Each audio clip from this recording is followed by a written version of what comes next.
Hey, everybody. It's Rick again from the Fultz Bailey Railroad, bringing to you live Sidetrack Sunday for I'll get the date right this time. It is August 29th.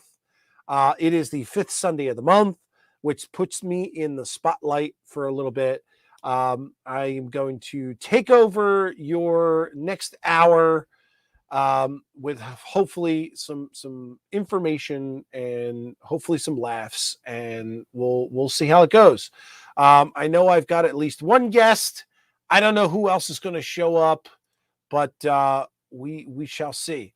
So, as always, over here are your shows of the week and your live streams that come up. We're going to let that roll for a little bit.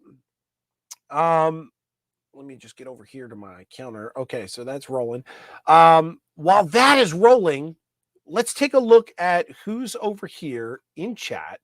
I'm going to pull up a participants list here. It looks like, from what I can see, there's 19 people watching. We got 13 thumbs up. I'm not sure how accurate that is.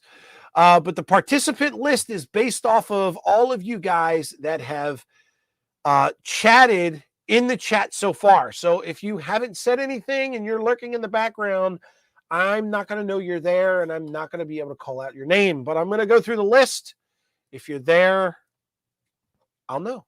So starting at the top, always with the A's, we've got Opa Dodge. Anthony Dodge is in the house. We've got Artie from the Aussie American Model Railroading Channel. Cousin Vinny from BNS F6951 is here. Tim from CP368 Productions. Drew Dudes is in the house. Welcome, Drew. Dragon Lover is here. Dwight Curley is here. Heath is here. James from up north, James Galton is here. Jerry Satarelli is in the house. Joe Rader is here. Ian from the Lehigh River Subdivision is here. Manny Fernandez also showed up. Possum Bayou is here. I just saw Lynn McCurdy popped in. Hey, Lynn. Rail Artist is here. Raybo Bell is here. I'm here, of course, because I'm on the list. Ron Brights is here. Ron from Down Under. We got a couple of guys from down in the Aussie here. Roy is here. Roy Eltham, how you doing, bud? Santa Fe Bob, as always, is here. John, too, from the Schuylkill River Valley is here. Thank you, John, for coming. Sparky is here. Hey, Sparky. Somebody else just popped in. I can't see who it is. New Fenris Railroad is here. How are you, William? Thanks for stopping by. Now I got to scroll down because people keep popping in. Eminem Short Lines just popped in. I saw that. Oh, this is a game. Now I just got to keep going back and forth. RDNT is here. Hello, sir. Sparky is here. I think I saw that. Oh, this is just getting weirder and weirder. Greg from Midsummer Railway is here. Hello, Greg. Thomas from Split Rock is here. Steve 87th is here. Tom Grassi is here. Tom, hey, how you doing?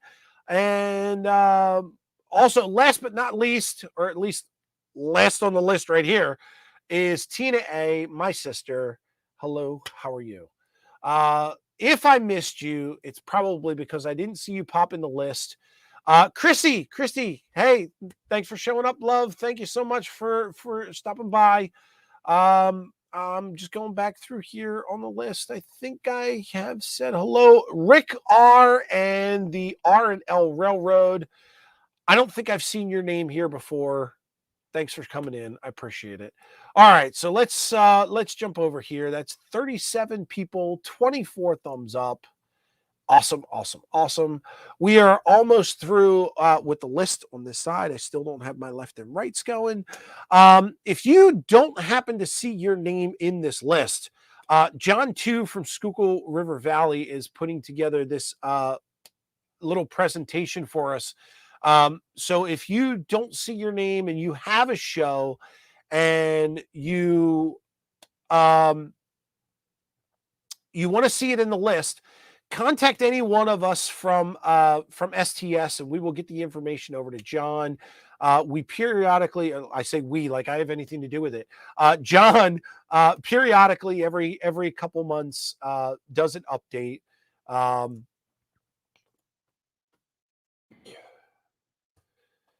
Every couple months does an update, and we put in the new additions and take out what we don't need. I'm going to flip over to my cam and logo, make me big here. Awesome.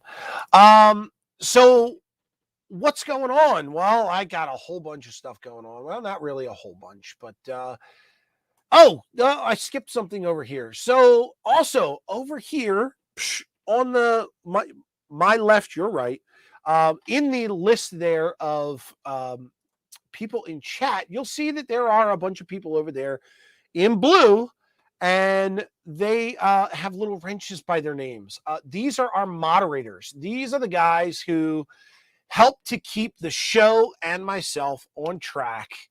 Not gonna happen, but also keeps things rolling and keeps you guys in check. So it looks like all the Sidetrack Sunday guys are here. I didn't see Jason, but I know he's got some things going on. So most of those guys are here, and there's a few others that are moderators. So thank you guys for showing up and helping me out and keeping things G-rated. Not G-rated. We'll go PG-13. Now we're not even going to go PG-13.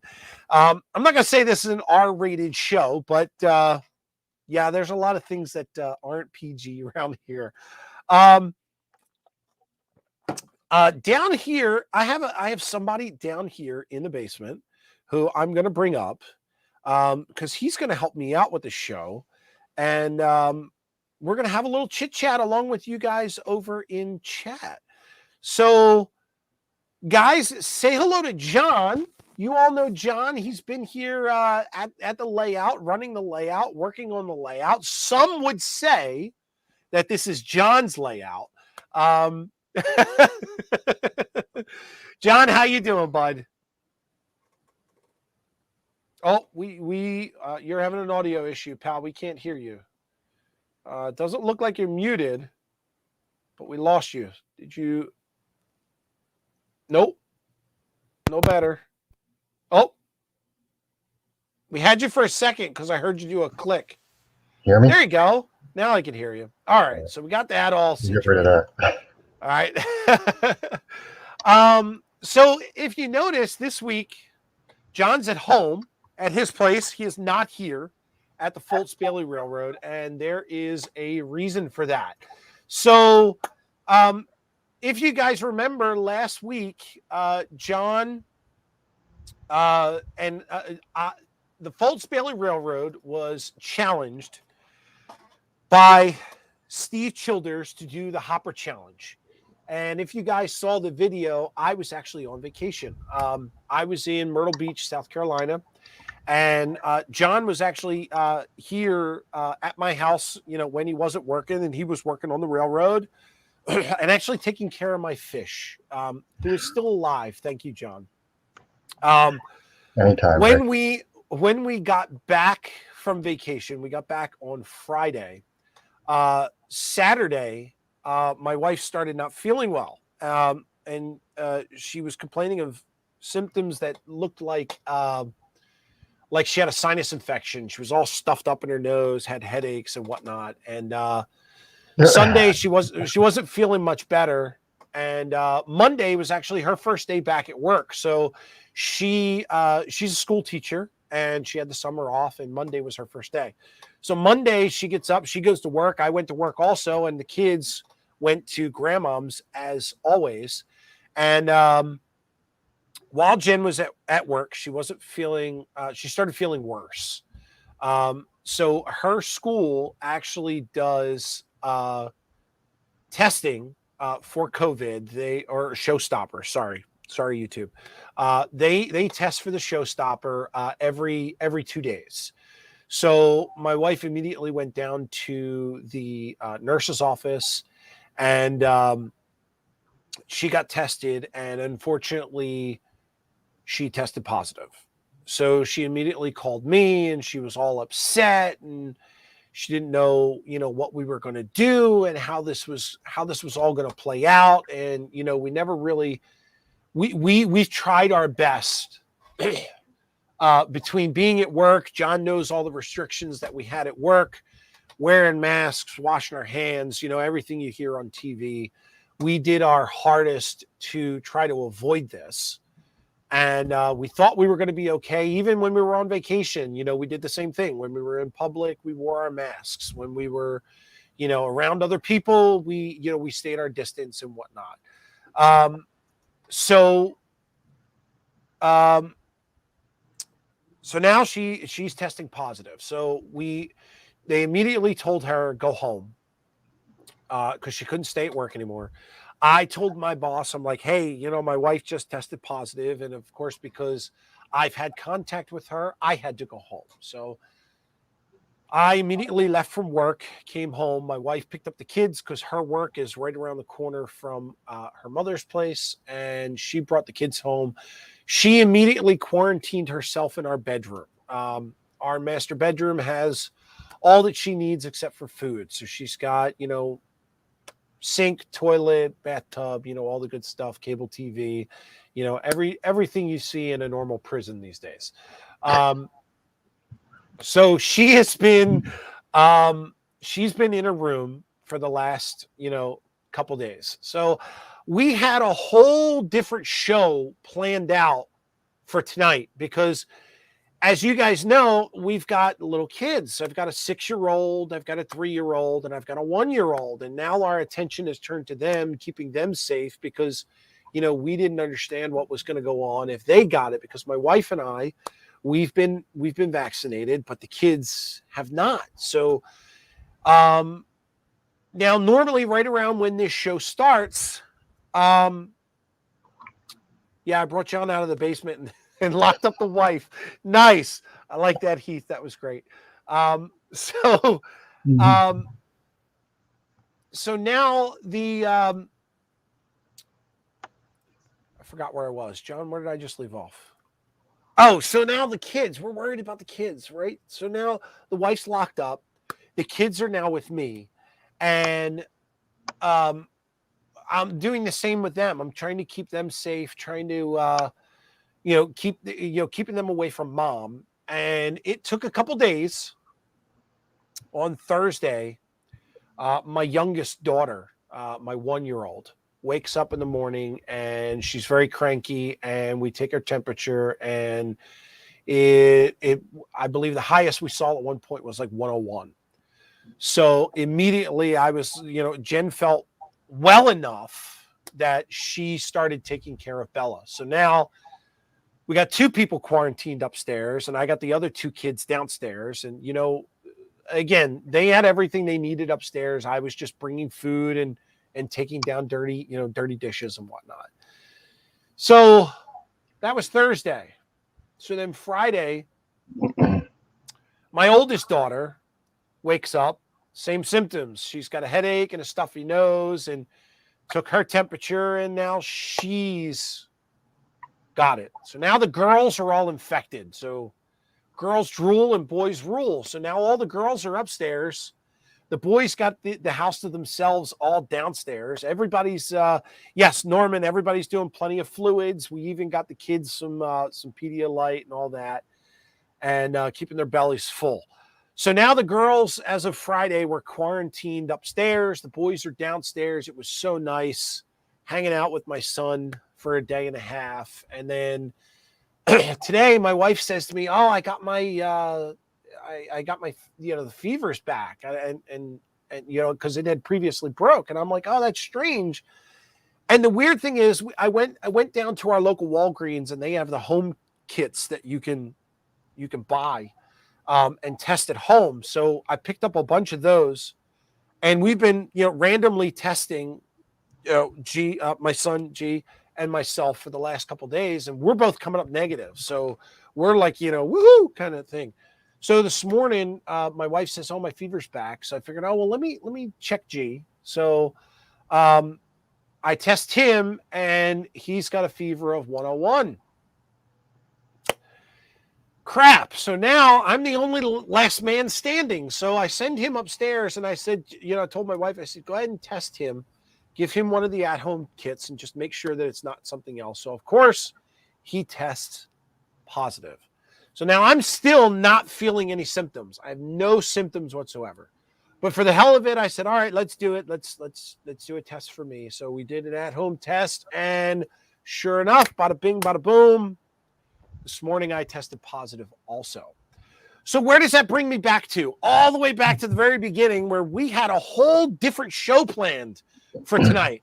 So as you guys know, right around 8 o'clock is usually around the time that the kids go to bed. Well, if my wife was quarantined and the kids and I were not positive, I would have had to deal with them right around when STS was starting. So how was I supposed to do that? How am I supposed to go live with you guys and put them to bed at the same time? So Jason was actually supposed to take over the first part of STS tonight, and he was actually going to open up, and he was going to sit here and talk with John and start STS for me until I got the kids to bed. But unfortunately, now that I'm positive, that means the girls can come out of their room. There goes the peace and quiet. And so now they're no longer under quarantine. We're all positive, and we all have it. And I'm still not showing any symptoms. But John's not allowed over right now. He's the only one with the freedom. So I was able to come down here and start the show. Yeah, he's just sent a private chat over and said, I had no idea Rick was going through this. No, I didn't mention it to anyone because, again, I was okay. So, and I was home, everything was good. So, really, it's no big deal. Again, I'm still feeling fine. I have no symptoms. I've only had one. I don't even know if it's a symptom. I've only experienced one thing this entire week. I've not had the stuffy nose. I have not had a fever. I've not had the cough. The only thing that I have had is I've been sweating like crazy all week long, and that's it. That's it. So right now, I'm testing positive.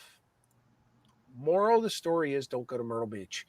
No, the moral of the story is not so much Myrtle Beach. It's leave the wife at home. Take everyone else to Myrtle Beach. So what we had planned was Jason was going to come on here. Jason was going to talk to John. Jason was going to do an interview with John. And then I was going to come on as soon as I got the kids to bed, and we were going to do a layout update and have some chat. Well, that all fell through because now I didn't need Jason to step in. So I was able to take over and be with John. So, hey, John, how are you, dude? I'm doing good, Rick. 20 minutes to get all that out, and here we go. Rick, we have to see if Rick gives it to Rita. Yeah, that's going to be something. If she turns up positive, my wife's going to question that a lot. You could be doing mother thing. Everyone is sick and taken care of. Yep. I see a couple other people have jumped in here. I'm not going to go through the list again, but if I didn't catch you in the beginning, hello, everybody. Agreed, Mike. Best wishes to all the Baileys. Yeah, so right now my wife has the worst symptoms, and I think it's because John's asymptomatic. Yeah. No, actually, I think I'm asymptomatic. Again, I am testing positive, but showing no symptoms of it. So I don't know what's up with that. Either way, I'll be working. I was working from home all this week. John has missed me terribly. And I guess I'll be home for the next 14 days. So until everyone is cleared of symptoms. So I'm not sure. See, now I thought alcohol would clear up the we use sanitizer, which has alcohol in it. I thought maybe, having the alcohol would clear up, the virus being in you. But no, I'm just kidding. I understand. Yes. Stay hydrated and not with alcohol. So yeah, John has missed me terribly at work because I haven't been there. And now I'm told that I can't return for 14 days. My only question is I'm reading things online that actually say that you can test positive up to they've seen people test positive up to 90 days. But just because you're positive doesn't mean you're contagious. So I've got to check back with my company and find out what the policy is, because after 14 days, supposedly, if no one is showing any symptoms, you should be okay to return to work. But these tests that we're buying from Walgreens, they certainly are not cheap. They're not overly expensive, but I'm not going to go and keep testing and wasting that money. Yeah, I think we have to get a test too, Rick. Yeah, well, I that's what I figured, but yeah, I think we had to have a negative test to come back after 14 days. So it is 14 days. So after 14 days, I've got to retest, I guess. Yeah. So, all right. Well, either way, I'm home. If the symptoms get worse, then I guess I won't be working from home. I'll just be home. The Delta strain is different and mild. Now, I'm glad you brought that up, Artie, because I've heard half of that. The Delta strain definitely is different. The symptoms for the Delta variant and what the original showstopper are different. And as a matter of fact, everything that Jen showed was for the Delta variant. The problem is, Heath, yes, to answer your question, yes, we do work together. That's how we met. That's how we became very good friends. I won't go that far. Yeah, well, that's true. Yes, Rail Artist, I would never trust the internet with anything. I only look up sources that are true and CDC certified. Oh, did I read that wrong? I did read that wrong. Okay, it says wild. I said mild. So I read that wrong. Thank you for the correction, Norman. Appreciate it. So, from my understanding, if you are vaccinated and you get the original COVID virus or showstopper virus,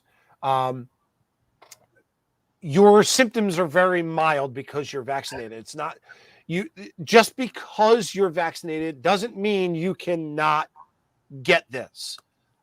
You can certainly get it. Your symptoms will just be more mild because your body is already you just don't get seriously ill. Right. Your chances and I'm not a physician. I'm only telling you what the doctor told us in the from the very beginning. So on Monday, when Jen tested positive, we originally took the kids and myself to an urgent care center, and we all got tested there first. And that's where we found out that only Jen was positive. We all tested negative.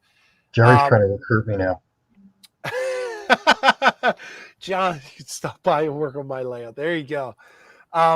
So we all tested. We had an actual doctor's, urgent care test, and they told us my layout's at your house, Rick.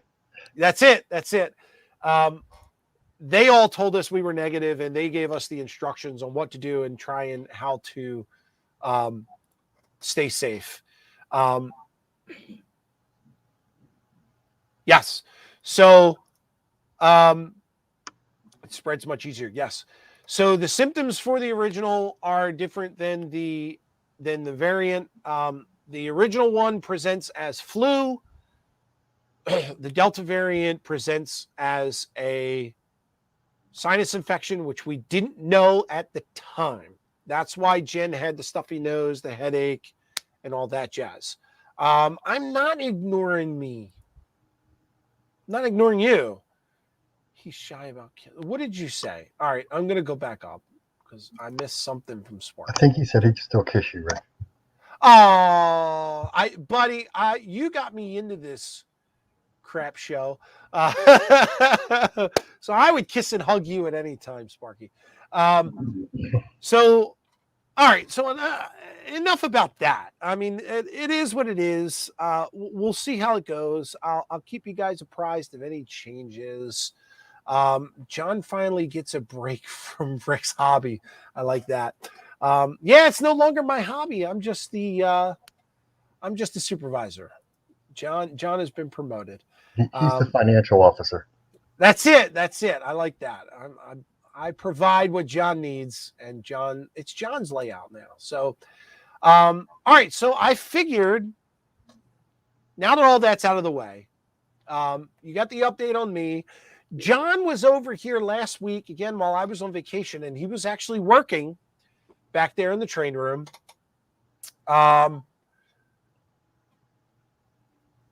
So John, diesel or steam? I'm not sure what that means. I think we're gonna stick with diesel.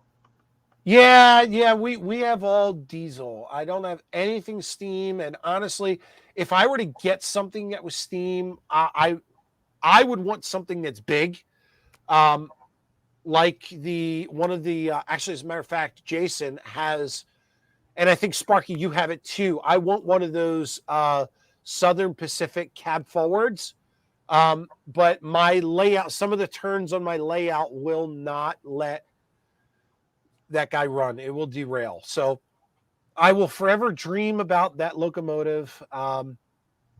Maybe I'll get a small Shay or a small switching steam locomotive. I don't know. I'm not against steam at all. As you can see, our layout is not it's not particular to anything. We're not following any plan or any error. It is what it is. It's whatever we like. That's what goes on there. It is completely. Rick wants something big to make up for the small things. Listen, Marty. If you're not aware, I've got a big bridge, and I don't think there's anything small about this layout at all. The only thing that's small is the fact that I don't get enough time to spend in there. I'm not going to your house anytime soon. All right, Shay, yeah, okay, I can definitely understand that. So Sparky asked if it's long trains running or switching. So I think we're going to stick to both eventually. The big boys cab forward is a pain in the ass to get on the track. Yep. Yeah, again, we do. You guys haven't seen it in a long, long time. But there is underneath of the main layout, there is a helix and there is a yard down there with a reversing loop. If there's anything you need off of your porch, just let me know. I don't need anything off of the porch, but you could drop off some chicken noodle soup. That would be great. But that would be putting something on the porch.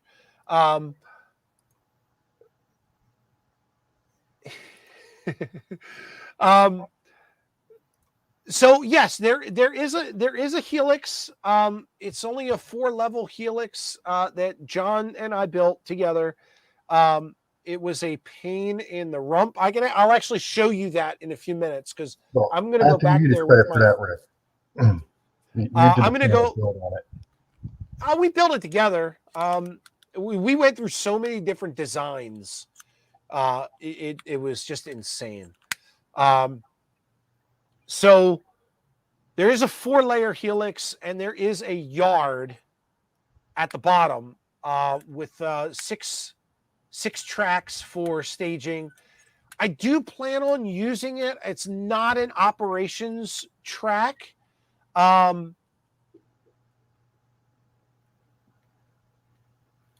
Humanity, she's allowed to call me whatever she wants. That's my sister.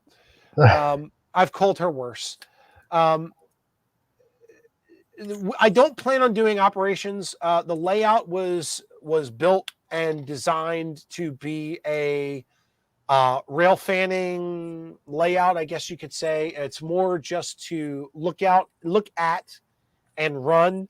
The reason that we built the yard was just to have cars down there, and when you wanted a different train, you could run your locomotive down there, pick up a different set of cars, drop off other cars, and run a whole different train.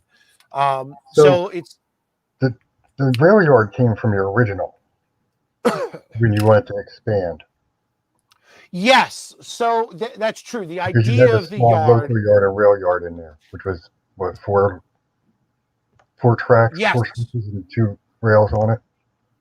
yeah. Originally, with the original 4x6 layout, there was an original yard. It was a really small yard. I think it had 4 tracks, and they weren't real big. I think they were either like 9 or 10 inches. They only held like 2 or 3 cars a piece. So we had planned on doing an expansion onto that and making That's where a I came in. whole right. We made a whole like separate, L-shaped part. And that's when I realized that this thing was getting too big for the front of the basement.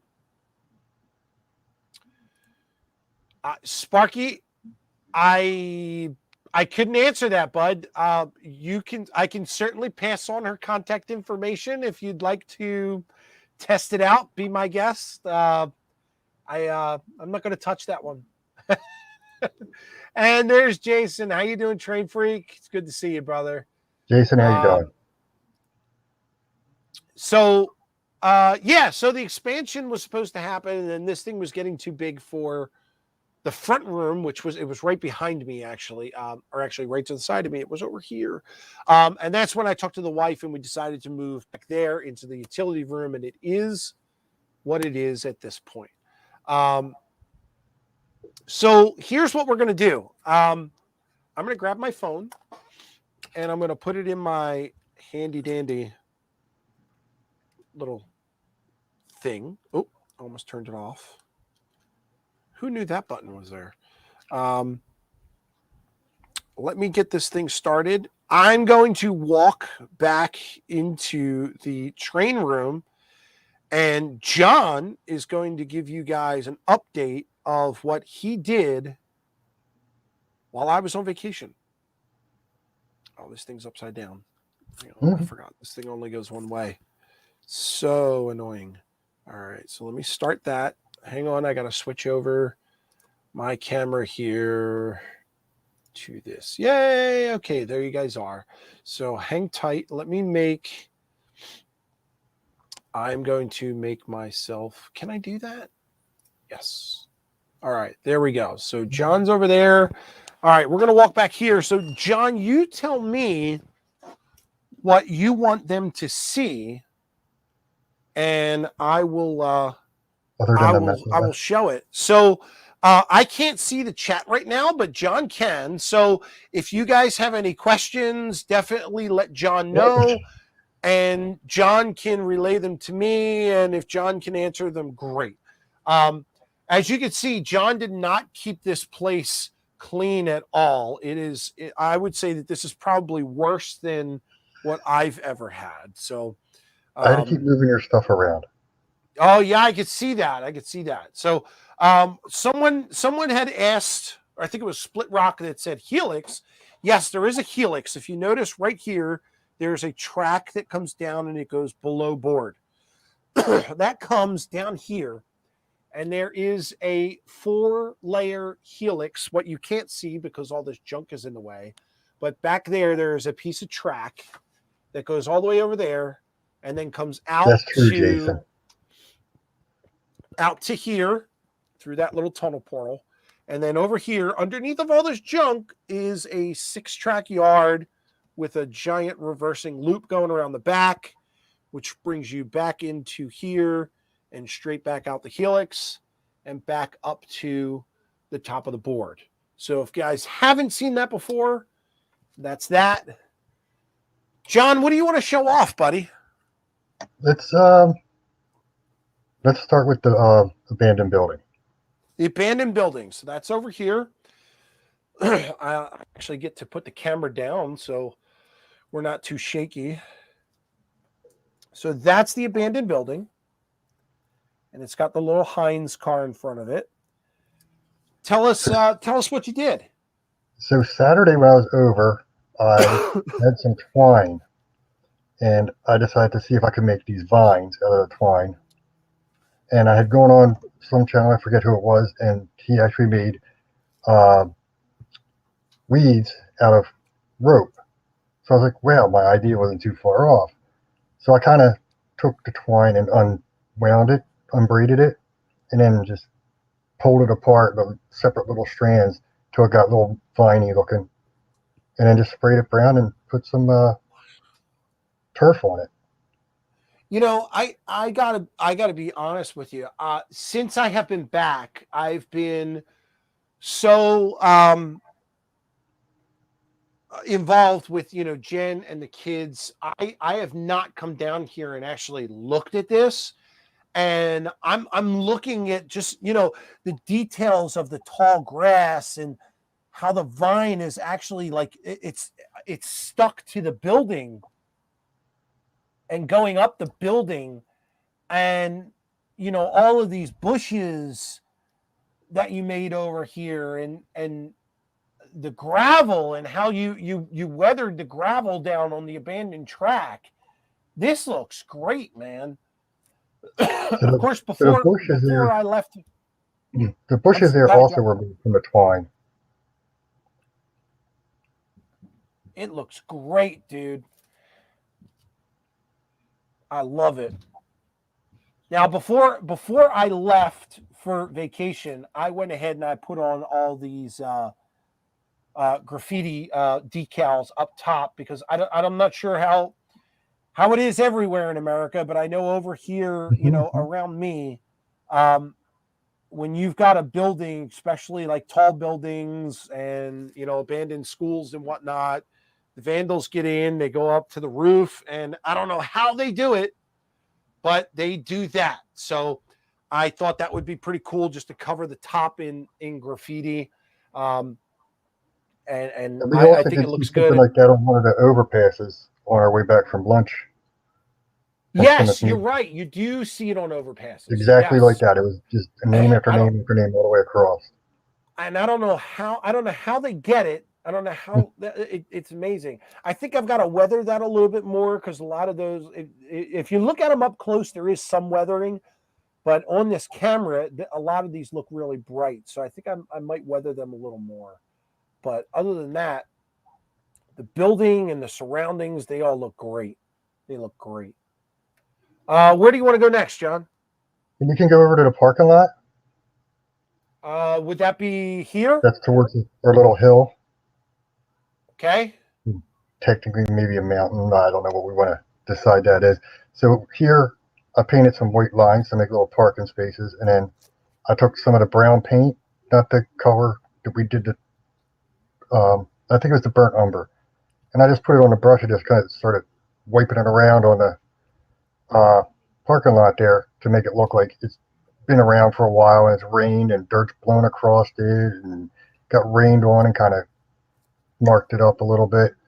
And then here Yep. Yep. for our tunnel is because it was a railroad tunnel, so I built this up just to kind of make that a little shorter so it wasn't so railroady looking. So more make it like a tunnel for the cars would be coming through from the other side of the hill or mountain or what have you.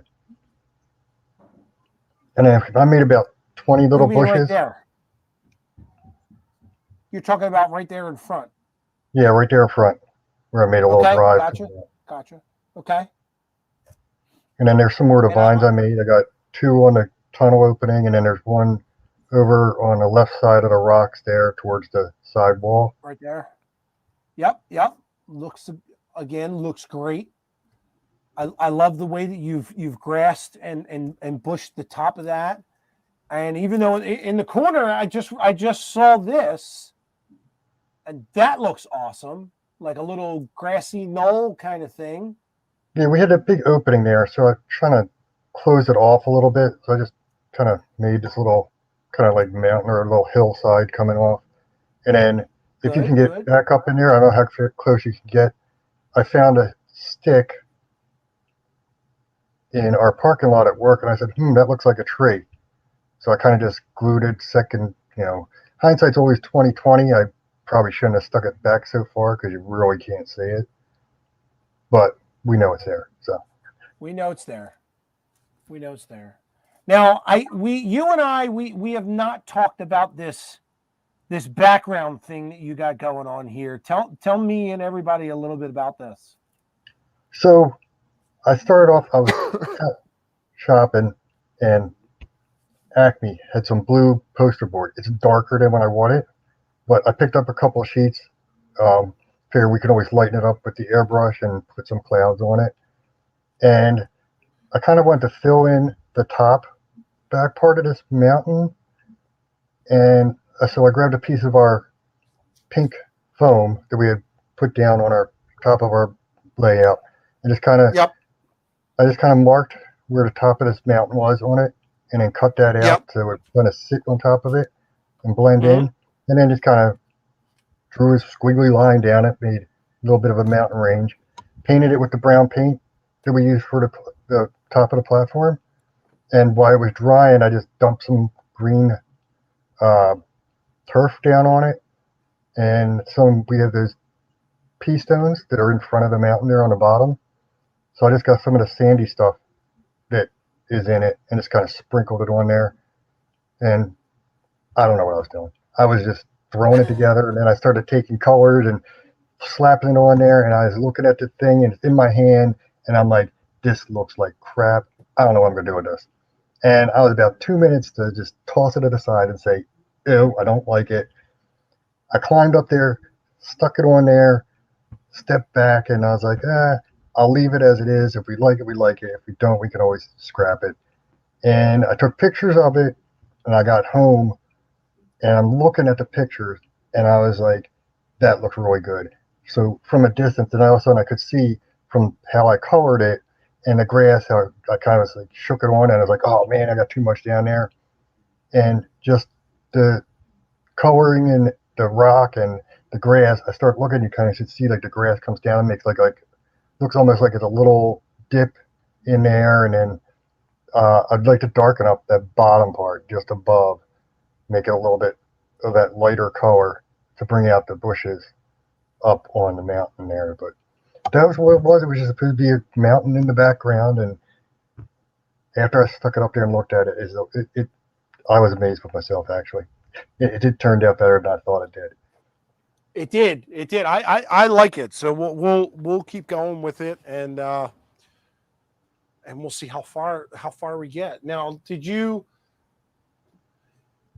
I noticed that you did some ballasting over here, going around the curve, but none of that is glued down yet. It's glued all the way up to right by that little, right about where that little grass is or a bush, whatever I put there, by that Okay, drive coming down. So it's right about gotcha. before that bush. I think I'm done to. You can see where my hand hit it. So Oh that's yeah, not yeah, yeah. down. Right there, right there. From around Okay, there, awesome. before that driveway dips down, all the way to where it stops, is not glued yet. No worries, no worries. We've got plenty of time. We've got plenty of So time. I actually stopped here. So I marked it where that opening is, and then continued over. Uh huh.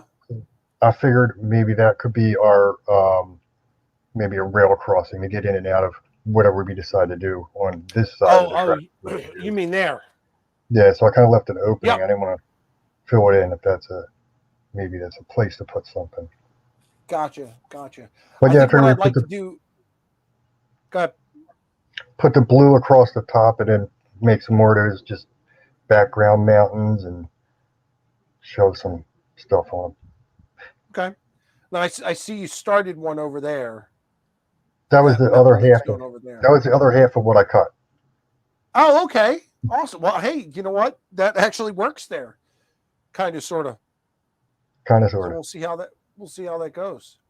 So actually, what I was thinking about doing over here, since you mentioned railroad crossings, I was actually going to try and see if I can get a couple re-railers and put them, wherever we decided to, do the crossing, and put the re-railers in there to help us, with that transition, so we didn't have to like do plaster or anything, you know, um, to cover it all in. So maybe I'll, we could talk about that and see, if that works. Yeah. But yeah, looks good, man. Looks real good. Looks real good. Thanks, buddy. So the only thing that I actually did on this layout over So, here, I'll Rick, show the you my twine is update sitting there somewhere on the other side of the bridge, I think. If you over this see way. it. Yep. I don't It's either see it. there or the opposite side. I might have covered it with something.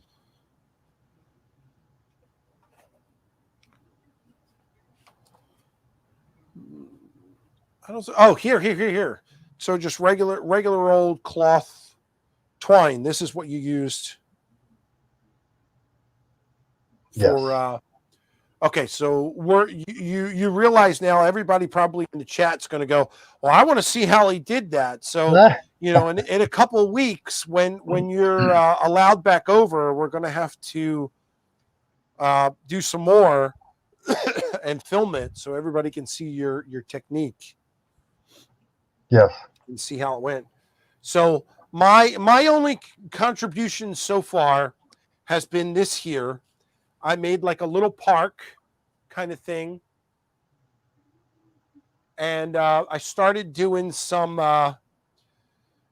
rocks over here that I haven't completed yet. I stuck them on there. They're just hot glued. These are the rocks that I made from the molds that I had bought. Still got a bunch of these to still paint and put up in different places. You can see there's still some laying around here, broken portals, all kinds of stuff. I thought there was more. Oh, here's one No, of them. Jason, he does How let me that got run them. over there. What's that? Jason asked if you let me run the train or do you hog the throttles all to yourself? No. Actually, I don't mind. He's allowed to run the trains. I usually keep the throttles down there. There's two of them right there, and John knows how to run the trains using his phone. All he's got to do is tell Alexa to turn the layout on, and then pull out his phone, and JMRI is always running, so all he's got to do is hook up his phone, and he can go by. So one other thing that I haven't shown yet, and I was actually waiting for tonight to We got show another one. this. Container Man said a park without Ricks or kids. Right. Well, you got some dead ones. That's about right. What do you think? No Ricks or Yeah, kids. what I was thinking Or no was, playground equipment for kids. John, what is it that we were going to make here? Was this going to be a trailer park A or campsite with some tents, a little fire pit. Yeah. Extended Campsite. out to So the corner. I wanted to get in touch with Jason for authenticity, because we know Jason is he's with the Boy Scouts, and his son's a Boy Scout, and I wanted to make sure I got all everything up to spec with my my tents and whatnot. And then I think over here by the bridge, we were going to do something with this area, and I can't remember what that was. I think this was going to be some sort of trailer park or something. I can't remember. But I had a bunch of people ask about the actual bridge. Where's the bridge? Oh, the bridge is sitting over there. So here's what I decided with the bridge. Right here on the end is where I used these Model Tech connectors. What I did is I took the ties back, slid these connectors underneath the rail, and then soldered the rail onto that. Before I did that, I used the copper tape. If you notice here on the bottom of these Model Tech connectors, this isn't going to focus correctly, but you might be able to see there are little copper contacts there that are shining. They actually go all the way through to the other side, and they do connect to these copper pads. So with the rails soldered to these pads, it activates those things. So I just put copper tape down there. Those pads over there are touching the copper tape. And then on the other side of the actual bridge, I can't do this one-handed. I don't even know if I want to try. Over there. So they have the same tabs on the end of it. And now all I have to do is take the actual bridge, pretend it's right here, and I put it in place. And I just line up those two tabs there. And then I line the two tabs over here. Now, John and I do have to do some work over here. Currently, when the bridge is in place, this will deliver power across the bridge on both rails. And it's even and solid and straight so that I don't have to fiddle with these at all. When we get over here, I don't even want to know, John. When we get over here and I put the bridge in, I missed some of these comments while I was talking to you. One, the tunnel needs a Wile E. Coyote and Roadrunner. Oh God, that is so true. All right, we got to think about that. When the bridge goes in, this is on a decline on both sides. Even though one side is more of a decline than the other, both of these are going down. Well, the bridge is coming straight across. So right now, what I've got to do is, in order to make this connect, and again, this doesn't have to be powered because this has its own power over here. Right now, what I've got to do is the two tracks that are coming over here, I've got to pin them down in order for them to meet. So that needs to change.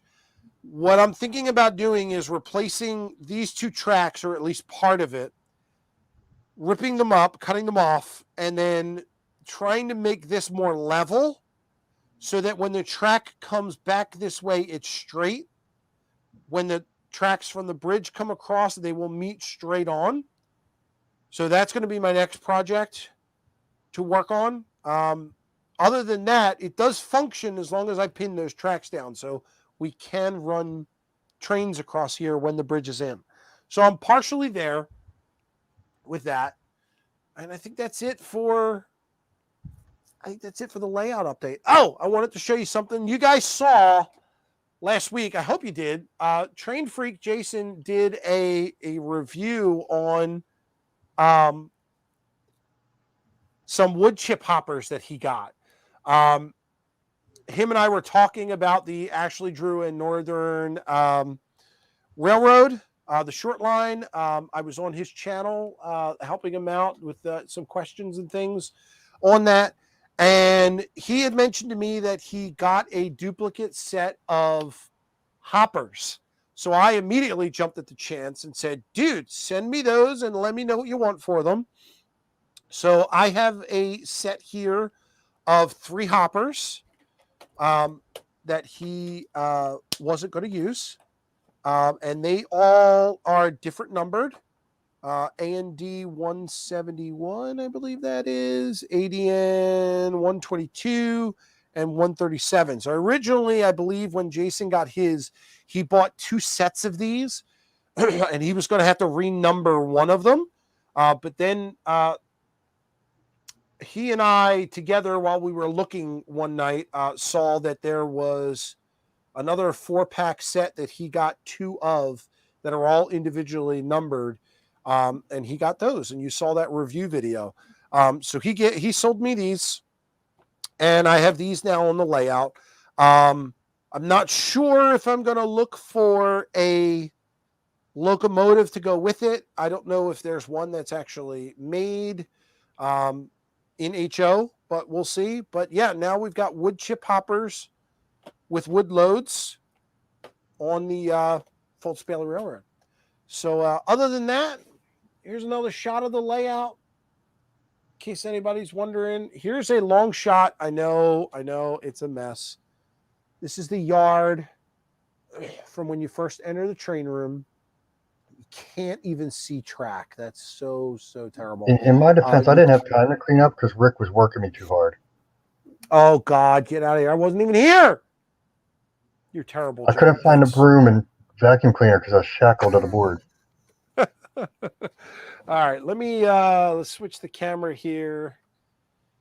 Get me back up on camera. So, Artie, I do give Rick chores, but he's not very good at following direction. No, you're absolutely right. I do not. I gave him a list of things to do that still aren't done. Yeah, and believe it or not, I do keep a record of what he asked me to do. They just never go off my phone. So, Lynn said all I did was water the grass and bushes.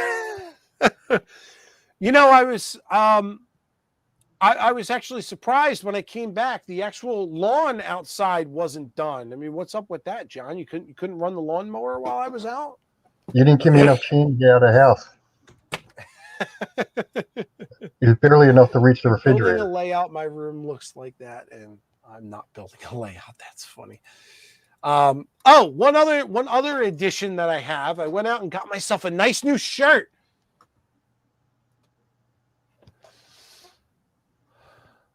Plant less humans. This is not my design. I just saw it on someone's website, and I thought, man, I would love to have that shirt, so I picked it up. Plant less humans. I wish I could have that for my logo. I think it's awesome, but it's what it is. Good thing there's not a layout workbench cleanup challenge. There was actually. Thomas, I believe, if I'm not mistaken, Jerry did a challenge that said clean up your stuff. And I believe I did at one point, and it just got messy after that. John's doing all the work, and Rick keeps creeping. Steve 87 said Rick apparently had a gang problem on the layout. I think he needs police presence there. I was a one-man gang. No, the tree costume is still in the closet. What are you trying to say, Rick, is meant for Heath? Is what meant for Heath?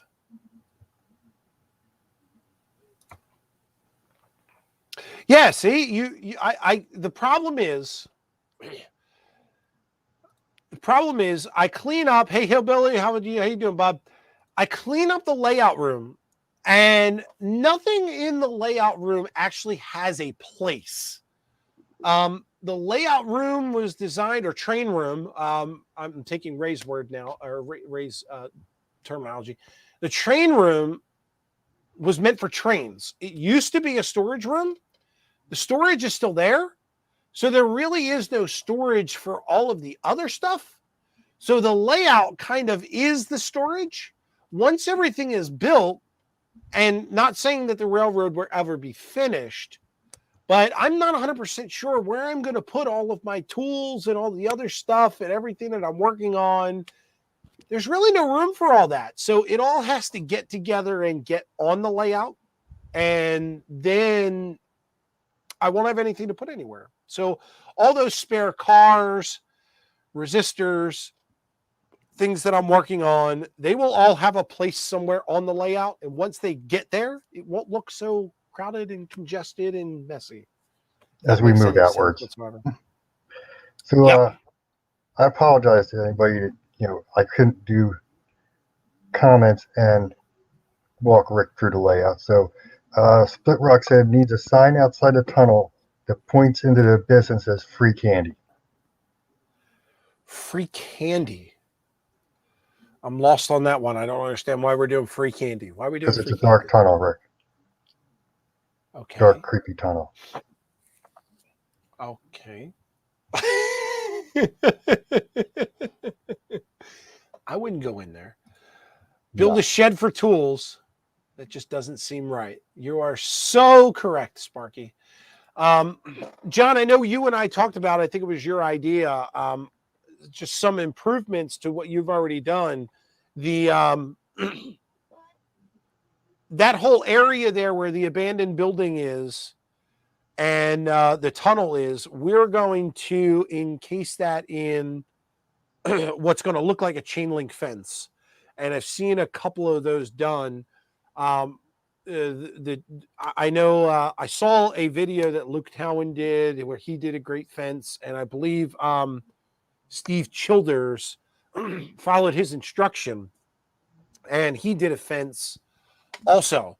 But you also had plans on putting up like boards and a makeshift like "Do Not Enter" sign on there. I know you went to put some kind of a gate across the tunnel. Right. Have it kind of rickety and falling apart, what have you. Just give it an aged look. But Yep. once we get all that area done, then we can start throwing a fence around there. And we don't even have to be neat about it because it's all run down. Right. In response to Ray, defense. Mm-hmm.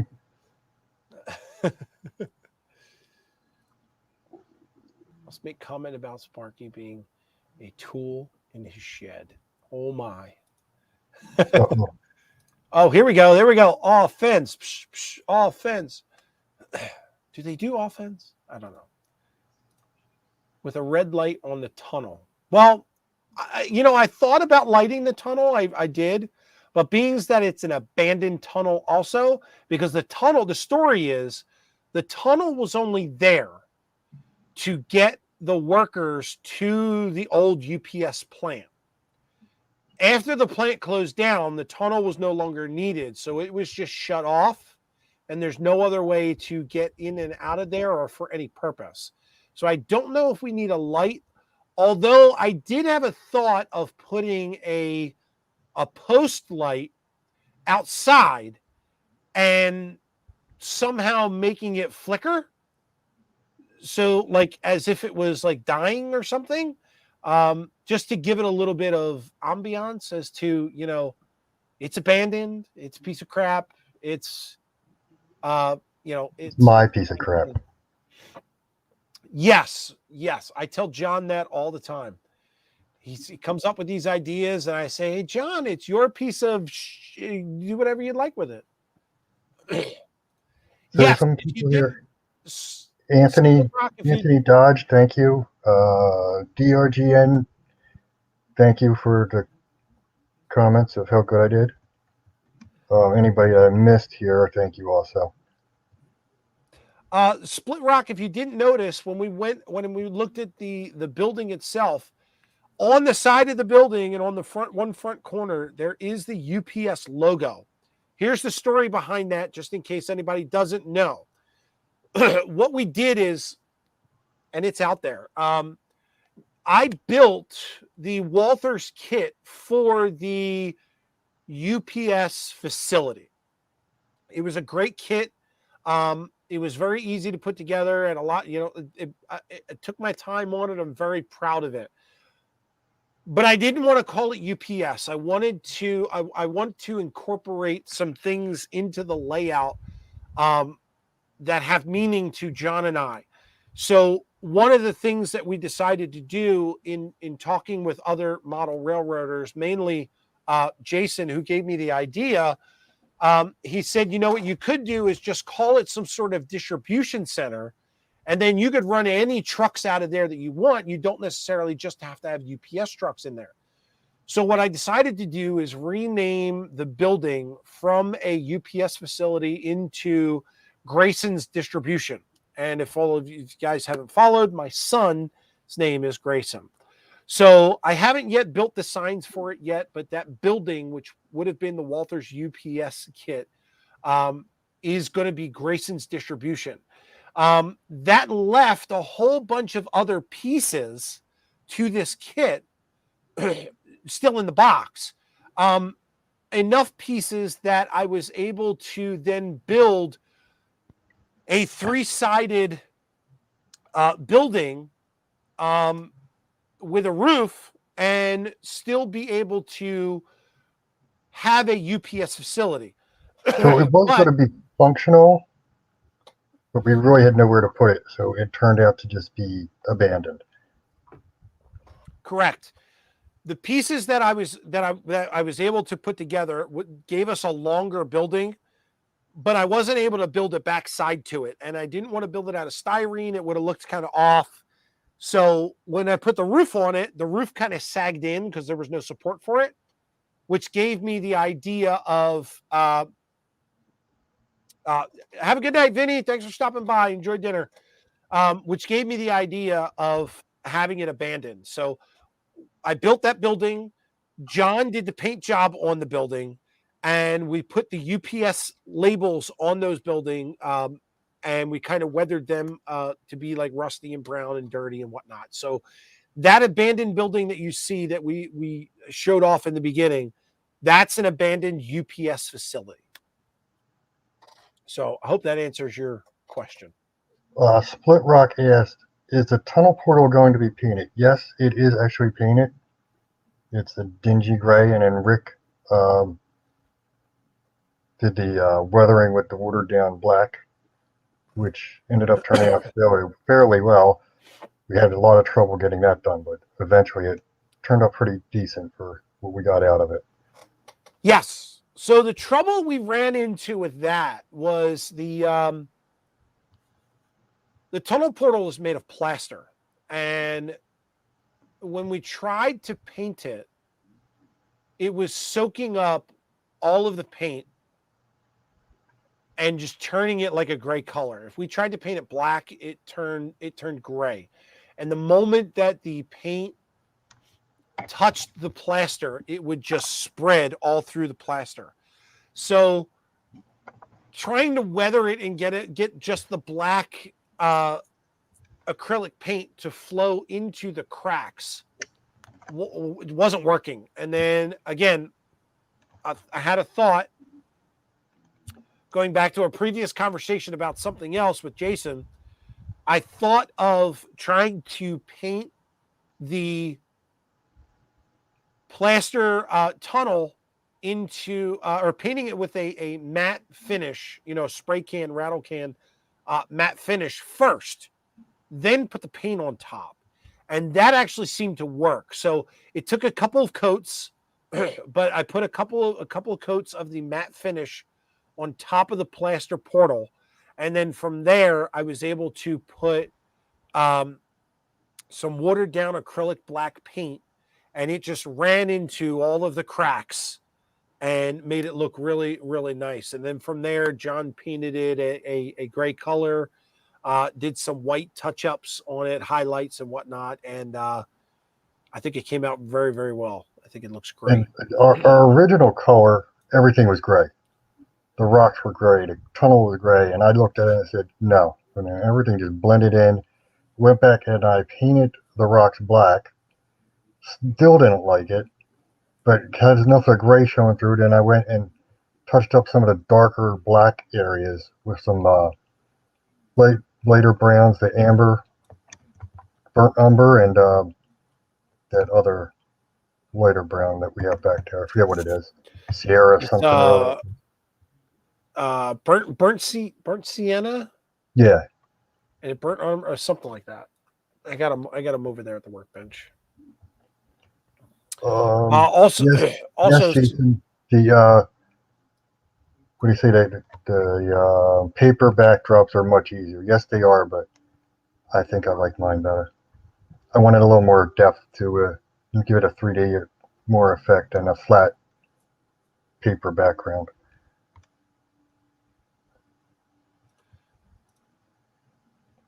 Here's the tunnel from you, John. How deep is the tunnel? If more than an inch or do, place a mirror in the rear. I think it's maybe an inch. If that, I don't think. It might be an inch or two. I think it's just two sheets of. It's just two pieces of white foam glued together. Yep. I was actually thinking of doing a a mirror, but then I saw a couple months ago. The problem with the mirror is the mirror is also going to reflect The train's the going rest by. of the layout on the other side. I saw a video that Digger did a few months ago where he was going to create the illusion of a highway going into Affinity, and his idea was to have the highway go up to a wall and then put a mirror there on the wall, which if you looked at it would definitely show you a highway on the other end. But then also in the mirror, you would also see the cars are now facing the opposite direction. So you've got cars on this side of the mirror going this way and cars on the other side of the mirror coming this way. So I didn't want to have that kind of effect coming out of the tunnel.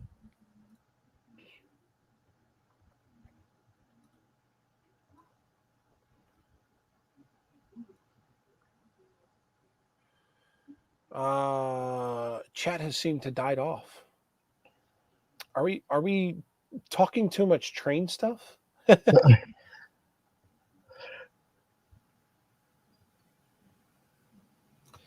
Oh, I like this one. Possum Bayou said, out a bear in the train tunnel. That's a good idea. Put a bear there. It's Rita's secret dungeon. Yeah, it could be. It could be. Yep.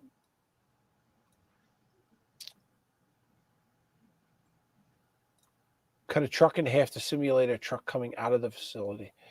Yeah, that could happen. That could happen. Roy said hello. Hi, Roy. I think we're still live. I think everything is going. Artie seems like he's He sleeping. fell asleep.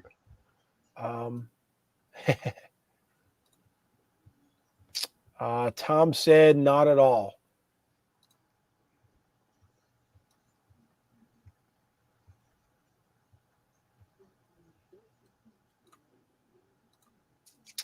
I've been occupied, so unfortunately I haven't been able to chat much.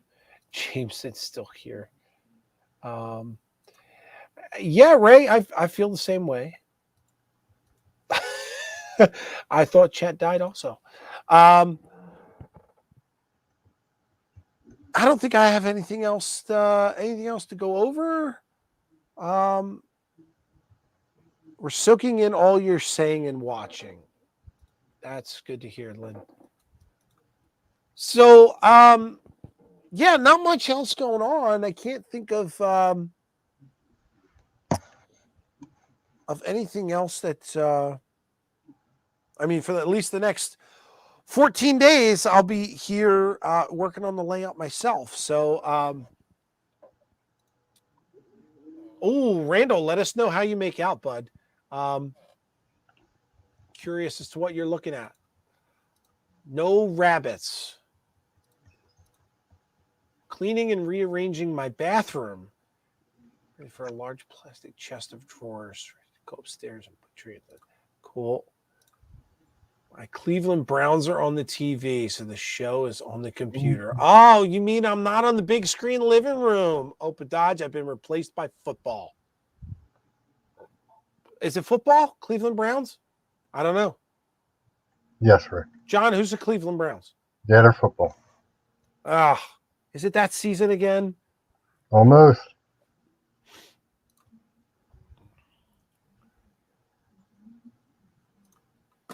Oh, good news, Rick.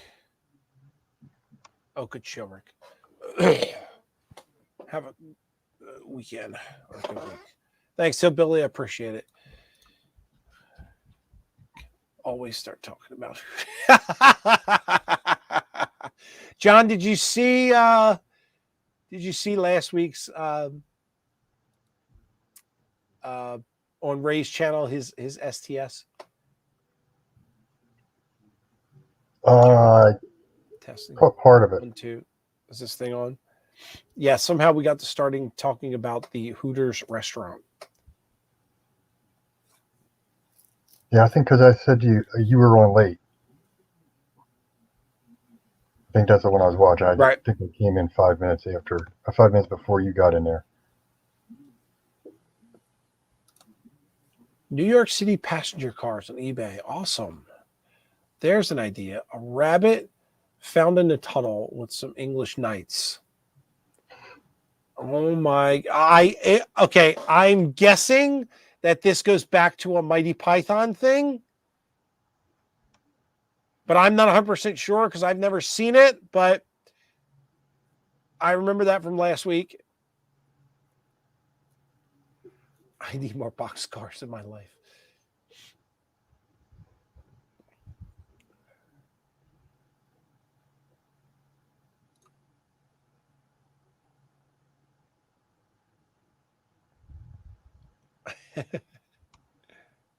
Split Rock wants to know the next thing we're going to work on.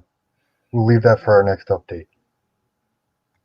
Well, they saw kind of a sneak peek. I can let one thing go. So Kenzie Park.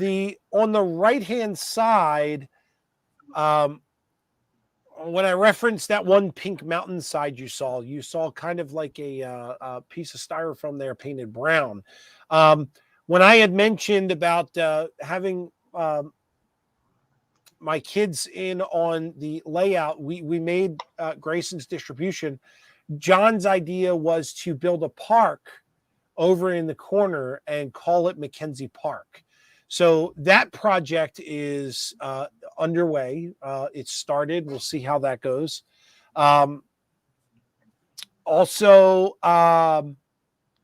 We haven't come up with anything for Bella yet. My other daughter, my youngest daughter. I have an idea. Okay. My youngest daughter's name is Isabel. We call her Bella. So I haven't come up with an idea yet. Apparently John has an idea, but has not yet shared that with me.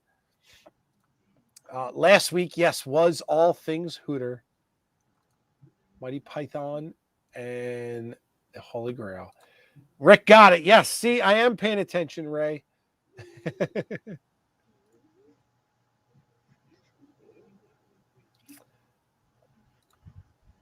Tim says I need more everything in my life. We all need something.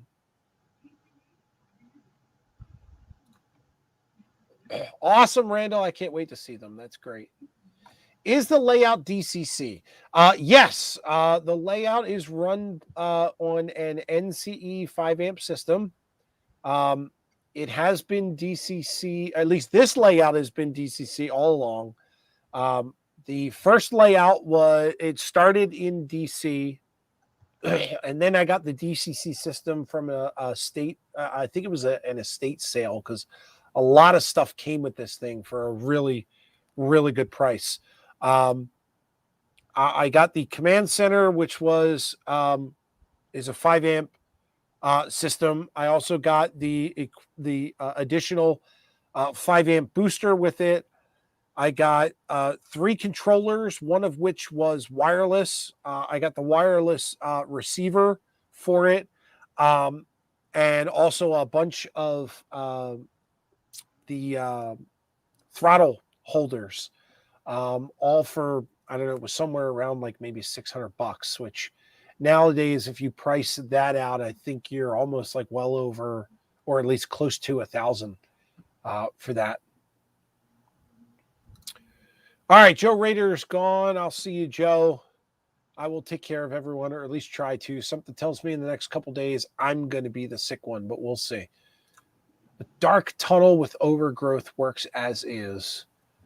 What you put around it decides on the focal point. Yes, I agree. Opododge. I think it's just going to be one of those pieces that you kind of look at, you know what it is, and then you move on. It's going to take somebody with an eye to look at it and go, oh, wow, that looks really neat, the way you did all that stuff. Tim is right. You need a second and sometimes third income for trains. Mm-hmm.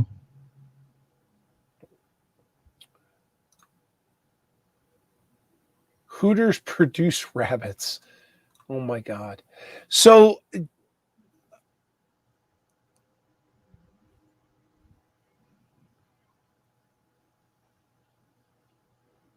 I lost my train of thought there. Sorry, somebody texted me and it was gone. Um, what do you have for motive power currently?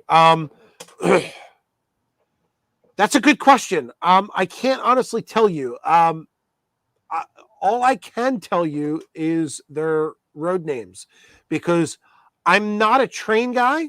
I can tell you that all the trains are diesel. Um, I don't know what models they are. I only know two of them. There is there are two CSX -8s, I believe. Um, and I only know that because I had to buy a decoder for one of them. So that's how I knew what decoder to get. Other than that, it was just a pretty locomotive, and that's why I bought it. I love the paint scheme. I have two BNSF. I want to say they are ES 44 ACs. I don't know. Maybe I've got one with the black logo and one with the pumpkin logo. Um, I eventually want to pair them up, and they will be a consist, and they will not split. After that, I also have two Conrail. I want to say these are ES 44 DCs. I don't think they're ACs. I think they're DCs. They're made by Intermountain. One of them. Now, here's the weird thing because I tried to get these two. They, from my knowledge, I bought them from a guy who says they were they're both Intermountain locomotives. I know that, and they supposedly have the same decoder in it. But I cannot get these things speed matched to match each other for the life of me. I've tried so hard to do it, and I can't get it seem to match correctly. I would even at this point take close is good enough, but I can't even get close. Either one goes really fast and the other one goes really slow, or the other one starts out slow and then speeds off. I really got to sit and spend some time on these two and at least get them somewhere close. But those two will also become a consist at one point, and they will also not be split. So I've got two -8s, two ES 44 ACs, I believe, and two ES 44 DCs. And I've got one, which was my very first locomotive, which is an SD 70 Ace, which is my Canadian National. And I think that's it. I think that's it for power. Did I skip any, John? No, that's all we got. Oh, the little UP switcher. I don't know what it is. I'm not 100%. I know it's an Alco because I had to buy the decoder for that. That's the only reason I know. But it's a little Alco switcher that is UP, Union Pacific. Yeah, that's all I know.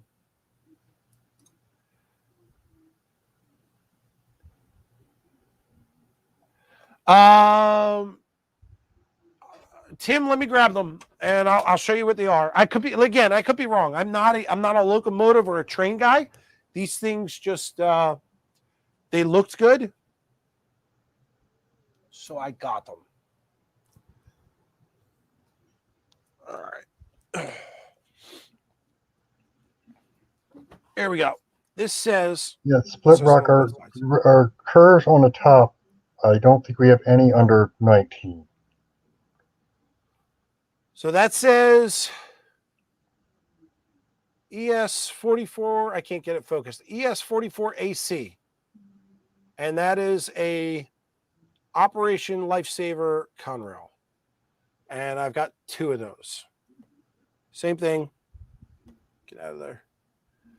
This one is 1999. I've got another one that's 1976. Both made by Intermountain, I believe.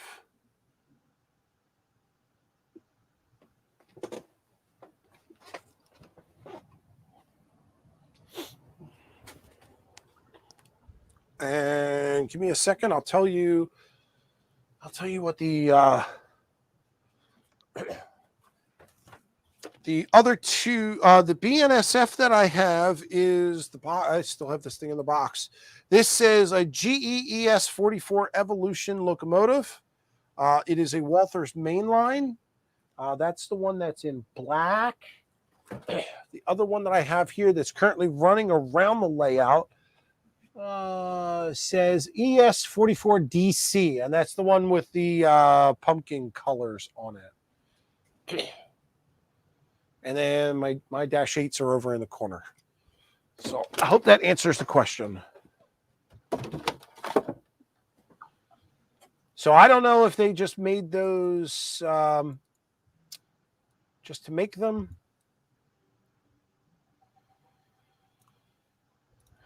Tom, to answer your question, I don't really mess with CVs, so I'm not 100% sure.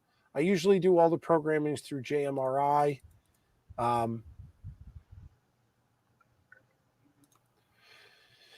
Yep, Artie, that's exactly what I tried. They are both same make and model. I believe the same decoder, but they are. I don't know if the gears are. Maybe the gears need to be oiled. Do you know what type of decoders are in the engines? I don't off the top of my head. I want to say I'd have to double check, but I want to say they're Tsunamis. Not 100% sure. Okay, those are ACs, Rick. The yellow logo AC was at Thayer a couple months ago. Okay, so it is an actual real locomotive. EC series has a longer radiator section than the Dash 8 and 9. Yes, and the Dash 8s and 9, the Dash 8s and 9s are also two wheeled axle, I believe. Yes, 6-axle engines are the big guys. The Dash 8, there you go. Your curves must be wide enough for them. So some of the curves, the biggest, I'm not sure what the big curve is. Do you remember, John? I think it's 22 inches. 22, 20, and I believe the inner curves are 19. And then right. Then the Helix is only 18 because that's only 36. Yes, the Helix is a monster. I hate the Helix. The Helix was built around a section in the layout where it could have gone no other way. There was no other room to put it, and the smallest footprint that I could put it in was a 36-inch section. That left it at an 18-inch radius. So the Helix is tight. So what we decided to do was the locomotives, the big guys, will not go up and down the Helix. The switcher will pull cars up from the Helix, dump them on a side track, and the locomotives will pick it up from there. So there will be some sort of team track somewhere where those locomotives are picked up. And then the only thing, actually, the Dash 8s will go up and down the Helix. They don't have a problem, the 2-axle guys. So they could possibly do the same function. But the big 6-axle guys, they fall off all the time. So they won't make it.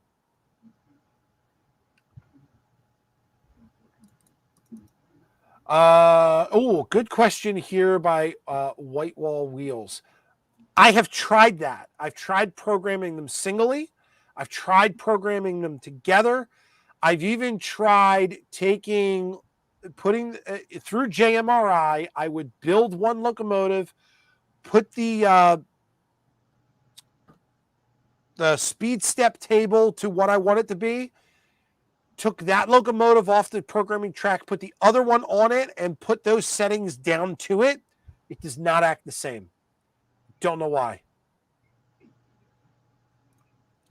If you're running ES44, you can run Steam. You're probably right. You're probably right.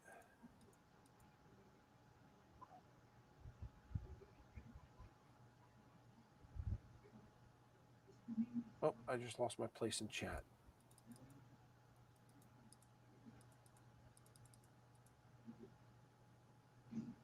I hate that when you highlight somebody. We can get the 6 axles up and down the Helix. It's just we need a consist if we're going to pull more than 7 cars. Yeah, Otherwise, well, I don't. we It's can't do yeah. with the So single. the problem is that's one problem. One problem is you would need a consist because the turn is so tight. There's a lot of friction. Um, the second problem is if the train is any longer than 7 or 8 cars, it wraps around the helix in one loop. So your locomotive is up here, and then down the bottom is where your, let's say, caboose would be. Once you get that far, the pulling friction is no longer wrapped around the train. It's wrapped between the train, and it starts to pull the train to the center, and then everything comes tumbling down the middle of the helix. We've had that happen a couple times, and it seems to only happen with the bigger locomotives. So that was another reason why we decided that those guys aren't going to be doing any pulling up and down the helix. Whitewall said, no, both have to be done at the same time. Yeah, I've tried it. I sent a photo of the prototype yellow logos on the. Oh, cool.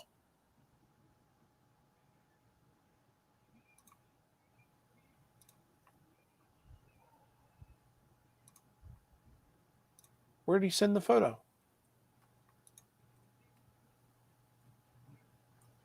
He Not said to to the me. STS on Facebook. Oh, I don't have Facebook, so I can't see that. Isn't that funny? STS. So STS created, and I'm not sure who it was. Maybe it was Heath. Created that website on Facebook before I joined the group. Not that it makes any difference, but I do not have Facebook, so I cannot check that. But I will have one of the other guys look it up and send it to me.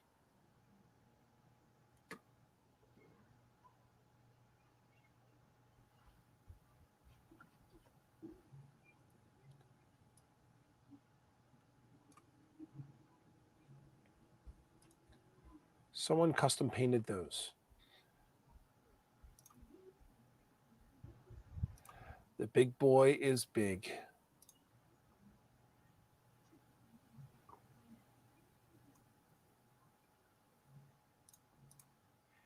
"18-inch radius, 4-axle diesels might be a good choice."